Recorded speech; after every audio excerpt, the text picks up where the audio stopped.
যেহেতু গণতন্ত্রের মূল ভিত্তি যেটা মৌলিক উপাদান সেটা হচ্ছে নির্বাচন ব্যবস্থার মাধ্যমে ক্ষমতার পালাবদল হবে এবং সেটি ছাড়া একটি দেশ কখনোই চলতে পারে না। এবং আমরা বিশ্বাস করি যে একটা নির্দিষ্ট সময় পরে এই সরকার নির্বাচনের ব্যবস্থা করবে এবং মানুষ যে ভোটাধিকার থেকে বঞ্চিত ছিল দীর্ঘ 17 বছর, মানুষ তার সেই ভোটাধিকার ফেরত পাবে। এখানে ব্যক্তিগতভাবে আসিফ মাহমুদ কী বললো না বললো সেটা অন্তর্বর্তীকালীন সরকারের সামগ্রিক কথাবার্তার প্রতিফলন বলে আমার কাছে মনে হচ্ছে না। এখন বাংলাদেশের ছাত্র রাজনীতির ইতিহাসে ৭১ পরবর্তীকাল থেকে শুরু করে আজকে পর্যন্ত মানে সভ্যতার নিকৃষ্টতম কিছু হত্যাযজ্ঞের উদাহরণ এই ছাত্রলীগের মাধ্যমে তৈরি হয়েছে। তো সেই ছাত্রলীগ হঠাৎ করে যখন এই পতিত স্বৈরাচারে যখন পতন হলো, সেই ছাত্রলীগের দোসররা যে এদেশ থেকে সবাই চলে গেছে এটা আসলে বাস্তবসম্মত নয়। তারা এক নাম পরিচয়ে গোপন করে বিভিন্ন ক্যাম্পাসে তারা কিন্তু রয়েছে এবং কর্মকাণ্ডের মাধ্যমে তাদের যে সে চরিত্র কিন্তু বারবার স্পষ্টভাবে প্রতিফলিত হচ্ছে।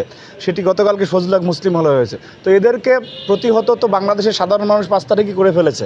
এদেরকে আর নতুনভাবে প্রতিহত করার কিছু নয়, এদেরকে চিহ্নিত করা দরকার আছে। এদেরকে চিহ্নিত করে যারা এই পোস্টেড ছিল সাধারণ মানুষের উপরে, সাধারণ শিক্ষার্থীদের উপরে গেস্ট রুম কালচারের নামে ঢাকা বিশ্ববিদ্যালয় সহ বাংলাদেশের বিভিন্ন বিশ্ববিদ্যালয়ে যারা যে অত্যাচার, জুলুম, নিপীড়ন, নির্যাতন করেছে তাদেরকে আমরা চিহ্নিত করে প্রশাসনের সহায়তায় তাদেরকে আইনের ব্যবস্থা আনার জন্য জাতীয়তাবাদী ছাত্রদলের সংগঠন হিসেবে আমরা চেষ্টা করছি এবং ব্যক্তি পর্যায় থেকে সাধারণ শিক্ষার্থীরাও তাদেরকে খুঁজছে।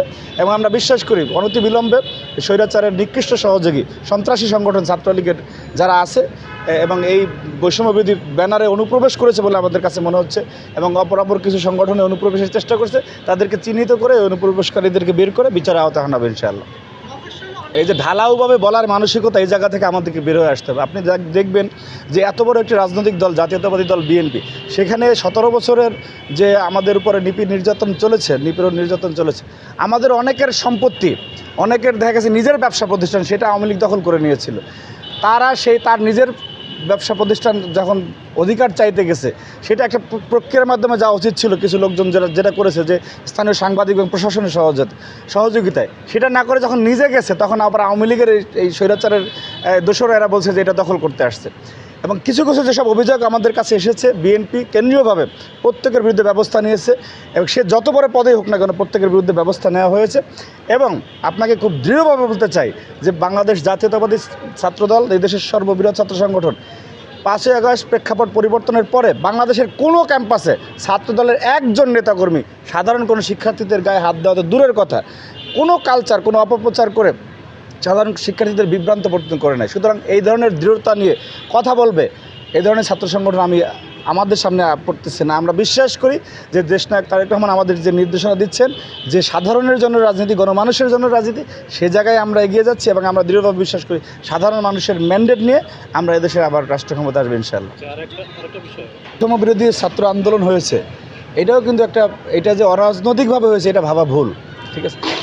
এইখানে সকল শ্রেণী পেশার মানুষ, সকল ছাত্র সংগঠনের, ছাত্রলীগ ব্যতীত সবার অংশগ্রহণ ছিল। এবং আপনি দেখবেন যে আসিফ নাহিদ যারা এই আন্দোলন নেতৃত্ব দিয়েছেন তারাও একটি ছাত্র সংগঠনের নেতা ছিলেন। সুতরাং আজকে যদি কেউ এখানে এসে একটা জায়গায় আসার পরে বলে যে এটা হবে না, এটা বাংলাদেশের সাধারণ শিক্ষার্থীরাই নির্ধারণ করবে যে ছাত্র রাজনীতি চলবে কি চলবে না। এটা কারণ ব্যক্তিগত মতামতের কারণে ছাত্র রাজনীতি বন্ধ হবে না, বরং সাধারণ শিক্ষার্থীদের চাওয়ার মতামতের ভিত্তিতে অন্য কিছু হতে পারে।